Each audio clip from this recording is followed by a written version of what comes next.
Hello, excuse me, drop చేయమంటారా?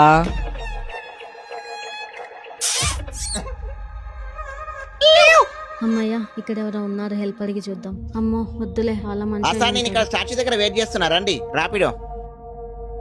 Okay okay sir. అన్నా అన్నా, కొంచెం నన్ను ఇంటి దగ్గర డ్రాప్ చేస్తారా ప్లీజ్?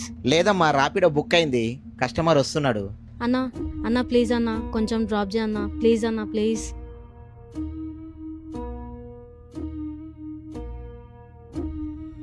సరే అమ్మా, ఎక్కండి. వెళ్ళేదారుల్లో ఆకాశం తోడుంది, అద్దెని కొద్దు నీ జీవం పోసే ఆడదానికే కష్టం వచ్చినప్పుడు ఆ దేవుడు ఏదో ఒక రూపంలో సాయం చేస్తాడు. ఆడవాళ్ళని పూజించకపోయినా పర్లేదు, కానీ గౌరవించండి. అరే రాజు వాళ్ళు చెల్లెగా రామే.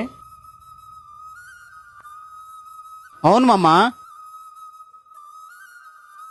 అరే అందరి ముందు భయం లేకుండా అట్లా తిరుగుతుంది రా బాయ్ ఫ్రెండ్ తోని. అవును రా, ఒకసారి రాజు గారిని కాల్ చేయి. హలో చెప్పురా. రాజు ఎక్కడున్నావురా? ఇంట్లో ఉన్నారా? నువ్వు హాయిగా ఇంట్లో పడుకోరా, మీ చెల్లె ఎవరితో తిరుగుతుంది ఇక్కడ బయట. ఇంటికి రాని, దాని సంగతి చెప్తా. ఇక్కడ ఆపండి. Okay madam.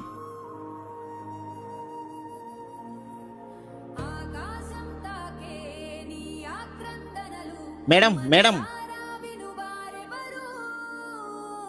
ఎవరితో తిరిగేస్తున్నావే? అదేంటన్నయ్య అలా అంటున్నావు? ఇంట్లో కాలేజ్ అని చెప్పి ఎవరితో తిరుగుతున్నావు బయట? అది కాదన్నయ్య, ఆ బైక్ అతను. నాటకాలు ఆడకే, మా ఫ్రెండ్ అంతా చెప్పిండు. మేడం, చేంజ్ మర్చిపోయారు మీరు. సారీ అమ్మా, ర్యాపిడో అవుతాను అనుకోలేదు. సార్, ఆ, మీరేమనుకోనంటే ఒక చిన్న మాట చెప్తాను. బయట వాళ్ళ మీద పెట్టుకున్న నమ్మకంలో కొంచెమైనా సరే మీ ఇంట్లో వాళ్ళ మీద కూడా పెట్టుకోండి. ఒక అమ్మాయి అబ్బాయితో మాట్లాడుతుంది అంటే వాడు ఖచ్చితంగా లవరే అనే ముద్ర వేసే సమాజంలో మనం ఉన్నాం. ఈ వీడియో నచ్చితే ఒక షేర్ చేయండి. Thank you. డాడీ నేనొస్తా. అవునా, సరే చెప్పులేసుకొని రాపో.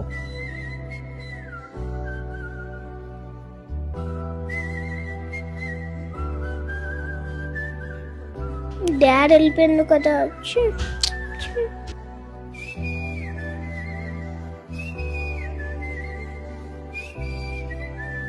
నాన్న నేను కూడా వస్తా. సరే చెప్పులేసుకొని రాపో నాన్న. సరే నాన్న.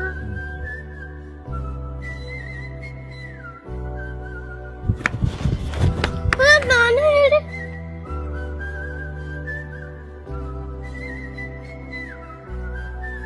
మరి బాధపడుతుండేమో. భవేత్ డాడీ వచ్చిండు. కొడుకు నానా నేను వస్తా అంటే చెప్పకుండా వెళ్ళిపోవడం సులభమే, కానీ చిన్నప్పటి మనసు అలా మర్చిపోదు. నేను చిన్నప్పుడు ఎదురు చూసినట్టే ఇప్పుడు ఆ చూపు నా కొడుకులో కనిపించింది. అందుకే తిరిగి వచ్చా, ఎందుకంటే పిల్లలకి సమయం ఇవ్వడం వాళ్ళకిచ్చే పెద్ద గిఫ్ట్.